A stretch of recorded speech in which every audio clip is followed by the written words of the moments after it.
Esto es Su Salud al Día, el podcast donde la salud de nuestra comunidad es la prioridad. Pablo Telechea, con expertos locales en cada episodio que responden tus preguntas, comparten recursos y nos guían hacia una vida más saludable. Gracias por estar aquí. Vamos al episodio de hoy.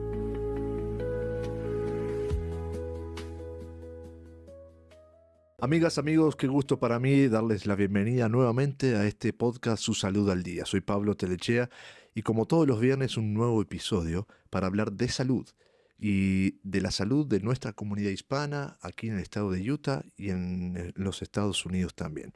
En esta noche me visita la doctora Verónica Moreno Gómez de la Universidad de Utah, neuróloga. También, Sí. bienvenida, doctora Gómez. Ay, muchas Moreno. gracias por la invitación, Pablo. Un placer y para hablar de su especialidad, que es, como le dicen en inglés, el stroke, pero es el derrame cerebral. Correcto.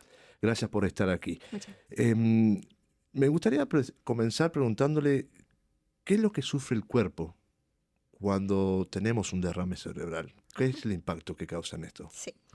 Un derrame cerebral es básicamente una emergencia médica y es una de las emergencias neurológicas más importantes, si no es la más importante, donde básicamente una parte del cerebro no recibe flujo sanguíneo y eso hace que esa parte específica del cerebro muera por la falta de oxígeno y nutrientes. Y dependiendo de qué parte del cerebro es afectado, los pacientes o las personas pueden tener diferentes síntomas.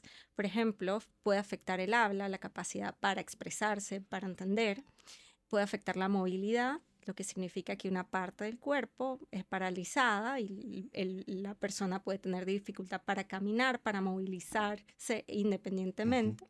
Puede afectar la memoria, puede afectar la visión. Entonces, dependiendo de qué parte del cerebro se afecta, los síntomas son diferentes. Son diferentes. ¿Hay diferentes tipos de derrame cerebral? Yeah. ¿Qué diferencia hay entre ellos? Hay dos tipos principales o dos tipos de derrame cerebral. Uno que llamamos derrame cerebral isquémico, donde básicamente una arteria se obstruye, se tapa, usualmente es por un coágulo, y esa parte del cerebro no recibe oxígeno, no recibe nutrientes y muere. Y el otro tipo de derrame cerebral es hemorrágico, una hemorragia cerebral donde básicamente una arteria se rompe y por el mismo mecanismo no se recibe sangre como debería ser y esa parte del cerebro también muere. Lo que es el cuerpo humano, ¿no? Es increíble. Más allá de toda la información científica que nos acaba de dar, mucha gente pregunta, bueno, pero ¿quiénes son quién es la persona que está en factor de riesgo en tener o sufrir un derrame cerebral? ¿Cuáles son los riesgos principales? Los principales factores de riesgo son riesgos que uno va adquiriendo conforme va envejeciendo. Por ejemplo, la hipertensión o la presión arterial alta, la diabetes, que es cuando las personas sufren de azúcar alto, el colesterol alto, enfermedades cardíacas del corazón. Por ejemplo, hay una arritmia que se llama fibrilación auricular que puede predisponer a derrames cerebrales. La obesidad está asociada a todo eso, la inactividad física, el fumar, sobre todo cigarrillos, suelen ser factores de riesgo que se van perpetuando conforme vamos envejeciendo. Pero algo importante a destacar, Pablo, es que los derrames cerebrales pueden afectar a personas de cualquier edad. ¿Cualquier edad? De cualquier edad. Entonces es un mito que le da a la adultez, por ejemplo. Correcto. Es la población que es principalmente afectada. Pero, por ejemplo, imaginémonos de ahora esta epidemia de obesidad, donde incluso los niños están sufriendo de eso. Te puedes imaginar cuando un niño a la edad de 30, 40 años ya tiene tensión alta, tiene diabetes, tiene azúcar, pero también hay otras enfermedades que son minoritarias, pero genéticas, que pueden predisponer a derrames cerebrales o enfermedades cardíacas congénitas, por ejemplo, que pueden predisponer a derrames cerebrales en pacientes jóvenes. Entonces es un mito de que solo la gente adulta mayor puede sufrir de derrames cerebrales. Ahora bien, en base a los factores que usted acaba de dar muy bien, ¿cuáles son las señales que una persona puede ver y decir, bueno, puedo estar teniendo un derrame cerebral? Y si el derrame cerebral a veces nos da tiempo de actuar, ¿qué deberíamos hacer nosotros, el resto de la persona alrededor del que lo sufre, ¿no? Pero ¿cuáles serían las señales más comunes? Sí, la parte clave en cómo un derrame cerebral se presenta es que afecta a las personas de manera súbita. Eso es una de las cosas claves. Los síntomas no es que empiezan gradualmente y van escalando en días, semanas, meses, sino hay una clara diferencia entre el momento donde el paciente está bien y después tiene los síntomas. Hay un acrónimo que usamos en español que se llama rápido, que es una forma simple y sencilla de recordar cuáles son los síntomas de un derrame cerebral. Rápido. Rápido. En inglés también traducido literalmente como fast. Correcto, porque en el caso de derrames cerebrales el tiempo es cerebro. El tiempo es cerebro. Eso le iba a decir, hay una terminología que ustedes usan, los expertos en esto. El tiempo es cerebro. ¿Por qué se escogió eso? Después vamos con rápido, pero ¿por qué se escogió esa terminología, el tiempo es cerebro?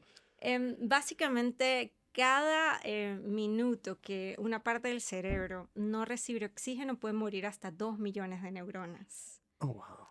Y en derrame cerebral hay algo bien particular, que es que nosotros podemos ofrecer ciertos tratamientos, pero tenemos ciertas ventanas de tiempo para ofrecer ese tratamiento. Eso significa que si el paciente llega rápido al hospital, probablemente podemos hacer algo, tratarlo con ciertas medicinas o ciertos tratamientos, pero si el paciente llega 1 o 2 días después, desafortunadamente ya solo tenemos que tratar con las secuelas del derrame cerebral, averiguar por qué el derrame cerebral pasó para prevenir un futuro derrame cerebral, pero no podemos atacar el derrame cerebral. Antes de pasar a lo de rápido, porque me interesa mucho eso del acrónimo rápido, usted dijo algo recién de que el mito es que el derrame cerebral, el mito es que le puede tocar a la gente adulta o mayor, pero dijo los jóvenes. ¿Hay algún factor que a ustedes como expertos en la neurología les esté preocupando en cuanto a la juventud de hoy? Porque hay características de la juventud de hoy, es ociosidad, obesidad infantil o adolescente, y también el hecho de muchas veces de que el joven hoy tiene características de no hacer tanto deporte, por ejemplo. ¿Esas son preocupaciones para ustedes? Sí, yo creo que eso es algo que vamos a ver en el futuro, como esos... ahora vamos a ver no adultos jóvenes saludables, vamos a empezar a ver adultos con otro tipo de enfermedades que no son esperadas a esa edad tan joven. Inmovilidad, obesidad, prediabetes, diabetes, el uso de ciertas drogas recreacionales.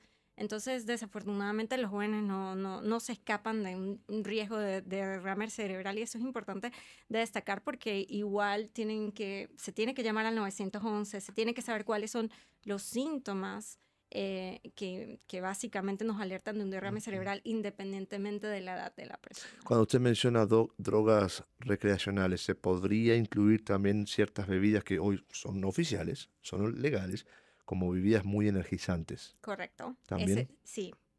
Cuando se toman en exceso pueden producir un pico súbito de presión arterial alta, de hipertensión, y eso puede ser también un factor de riesgo para derrames cerebrales o para infartos del corazón. Hablando de la parte etaria de la población, la comunidad hispana, ¿tiene factores más altos de riesgo en comparación a otras comunidades? Sí. Desafortunadamente nuestra dieta no es la dieta más saludable, y eso se asocia a tasas más altas de tensión arterial alta, de diabetes, de colesterol alto. Entonces esos factores de riesgo son muy prevalentes desafortunadamente en la población latina, que sufre más de obesidad, más de inactividad física también. Hablando de prevención, ¿qué trabajo preventivo puede hacer la medicina junto con un paciente en cuanto a prevenir un ataque cerebral? Todos esos factores de los que hemos hablado básicamente son factores de riesgo que se pueden tratar y que se pueden controlar. La presión arterial se puede diagnosticar a tiempo, se puede tratar con medicinas, y lo mismo sucede con el colesterol alto y con la diabetes. Entonces creo que una de las formas mejores para prevenir un derrame cerebral es tomar un estilo de vida más saludable, comer saludable, tener ciertos hábitos saludables como actividad física, no fumar y, por supuesto, acudir a un médico primario de manera regular para chequear la tensión y todos estos factores de riesgo. En su experiencia como doctora y en consultorio, y los años que usted lleva como experta en esto, ¿ha visto un cambio de sus pacientes que tal vez al principio de su carrera venían preocupados, pero ahora llegan más para prevención? Sí. ¿Y de a qué se debe eso? Por ejemplo, un podcast como este o material informativo ayuda a que la gente entienda que hay que prevenir. Sí, claro que sí, Pablo. La información y el conocimiento es poder. Ujú, Y es aquí como cuando este tipo de actividades, podcasts, redes sociales, creo que pueden ayudarnos a difundir esta información para que la población y las personas en general tomen más conciencia de que el derrame cerebral es una enfermedad en mucha medida prevenible si controlamos ujú. todos esos factores de riesgo. Hay cosas que no podemos controlar si nos da una arritmia cardíaca, si sufrimos de un problema de coagulación, pero la mayoría de los derrames cerebrales se producen por estos derrames, por estos factores de riesgo que son prevenibles. Y ahí es cuando la información Ok. nos puede ayudar a llegar a esos pacientes y a que esos pacientes tomen más conciencia de Y que no se pueden llegar a un prevenir. especialista como usted ya cuando casi está al borde de Sí, esa es la parte como triste de mi profesión. especialidad, porque cuando los pacientes llegan es porque ya Claro. pasó un derrame cerebral. Creo que los médicos primarios ahí tienen mayor poder Ujú, de ¿verdad? ayudarme a que no lleguen a mi consulta. Hablando en temas de factor de riesgo en el género, ¿es Sí, más en el hombre o en la mujer? los dos, Los dos. diría que los dos. Obviamente, pues los hombres por ciertos estilos de vida usualmente son diagnosticados con presión arterial alta o alto colesterol a una edad más joven, pero los hombres y mujeres están expuestos a los mismos factores de Bien, riesgo y creo que sí, independientemente del género tenemos que hablar bien. de estos Usted factores de sabe riesgo. que en este podcast muchas veces abordamos el tema de salud desde el ángulo comunitario, Ujú. ¿verdad? Traemos expertos que son trabajadoras comunitarias. Y siempre nos dicen que la mujer se preocupa más en su cuidado de salud. ¿Usted ha visto eso, que el hombre no se preocupa tanto? Sí, Traemos esa mochila nosotros. sí, desafortunadamente creo que las mujeres son más proactivas y Ujú, son más abiertas al cambio. Desafortunadamente, después de que un derrame cerebral pasa, cambian muchas cosas. Hay muchos pacientes que no se recuperan por completo, ujú. pero también es como un chip, porque hay que, y yo soy una de las doctoras que hace más énfasis, la atención, las medicinas, el azúcar, y creo que a veces los pacientes se abruman Claro, no, está y bien. es muy difícil cambiar ese chip y creo que los hombres tardan un poquito más en Tardamos más hacerlo. un poquito más, ¿no? Ujú. Bueno, ahora sí vamos al acrónimo rápido o FAST en inglés. Sí. ¿Qué significa el acrónimo Ujú. rápido? Es un acrónimo que fue creado básicamente por la Asociación Americana del Corazón y del Derrame Cerebral para que la gente sepa cuáles son los síntomas por los cuales tiene que llamar al 911. Rápido significa la R de rostro caído, Ujú, facial droop, esa es la palabra en inglés. A es de alteración del equilibrio. La P es de la pérdida visual, P es de la, perdón, P de la pérdida de la fuerza. ok, Usualmente afecta al mismo lado del cuerpo, es pérdida de la fuerza, no solamente en la cara, como dije, del rostro caído, sino también el brazo o la pierna. Y bien. usualmente es el mismo lado Pérdida de fuerza. derecho, lado izquierdo. Impedimento visual repentino de la I, dificultad para hablar. Y si alguno de estos síntomas pasa, la OES, por favor, obtenga ayuda y llame al 911. Rápido, entonces. Rápido. Actúe rápido, llame al 911. ¿Cómo ha sido la reacción de la sociedad con este acrónimo? ¿La gente lo entiende? Ah, Creo que es una forma fácil ujú. de recordar cuáles son los síntomas y una forma más fácil de ser proactivo y de saber cuándo hay que llamar a un servicio de Ok. emergencias. Y la palabra FAST es el mismo Es lo mismo. significado. Ujú. Hay una muestra más que el español usamos más cosas para explicar lo Sí, mismo.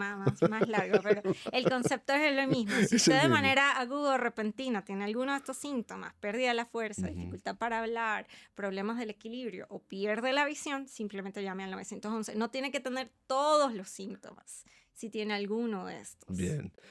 Desde su perspectiva, doctora especializada en neurología, que tengo entendido que usted es de las pocas, no solamente en Utah, sino a nivel regional. No hay muchas con su especialidad.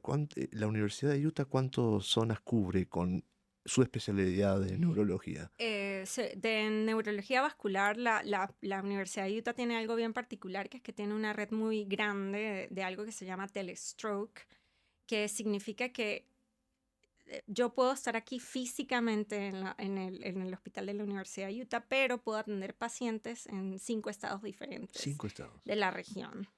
Wow. Usted es de Venezuela. Yo soy de Venezuela. Qué privilegio tenerla aquí en el estado de Utah. Ay, gracias. Es un privilegio y tenerla a usted que nos esté ayudando. Mi pregunta es, y vuelvo al tema de lo que se viene después, la futura generación. ¿Qué podemos hacer para lograr un cambio y evitar lo que ustedes, los científicos, están viendo si no hacemos un cambio? ¿Qué se podría hacer? ¿Qué consejo final Sí. usted le da a la audiencia? Simplemente sabemos cuáles son los factores de riesgo para derrame cerebral. Simplemente tenemos que ser más proactivos y ganarle al tiempo. La inactividad física, los hábitos de comida que no son saludables, ciertos hábitos sociales, fumar, cierto tipo de drogas recreacionales, alcohol. Todo ese tipo de cosas sabemos que dañan el cuerpo. Entonces, ¿por qué lo hacemos? Tenemos que ser más proactivos, más inteligentes. Okay. Tenemos que cuidar nuestra mente, nuestro cuerpo, nuestro corazón, nuestro cerebro. Hay ciertas enfermedades que son reversibles. El derrame cerebral no lo es. ¿Y qué acerca de la proactividad emocional y mental? Por ejemplo, ciertas características hoy del ser humano es no tenemos paciencia, no nos gusta ver un video más de 30 segundos en las redes sociales, no estamos muy tan proactivos mentalmente. ¿Eso puede ayudar si le damos un vuelco a eso? Claro que sí, y creo que una de las cosas es que a veces ahora estamos también muy centrados en redes sociales y creo que una de las cosas que más he aprendido de ver pacientes con derrame cerebral es que la calidad de vida a veces se afecta, la capacidad para expresar emociones, para conectar con la familia. Entonces creo que si ahora estamos saludables, tenemos que aprovechar el tiempo para pasar tiempo con nuestras familias, con nuestros seres queridos, no tanto atados a las redes sociales. Disfrutar más las cosas que no tienen dinero en la vida. Me gusta ese consejo. Doctora Moreno Gómez, gracias por estar aquí en Su Salud al Día. Un placer tenerla y gracias por todo esto, lo que nos dijo usted. Ay, gracias, Pablo. Un placer. Gracias por la invitación. Un placer. Amigos, hasta el próximo viernes aquí en Su Salud al Día. No olviden de escribirnos Su Salud al Día podcast @gmail.com para estar en comunicación con nosotros. Les recordamos que estos podcasts también saludamos a la audiencia de nuestra radio, colega que comparte este audio en Avanza, que también es parte de este proyecto. Gracias a todos. Bye bye. Esto fue Su Salud al Día. Comparte este podcast y unidos sigamos construyendo una comunidad más saludable. Pablo Telechea te da las gracias. Hasta la próxima. Traído a ustedes por Live On, la línea 988, University of Utah Health y University of Utah Health Plans.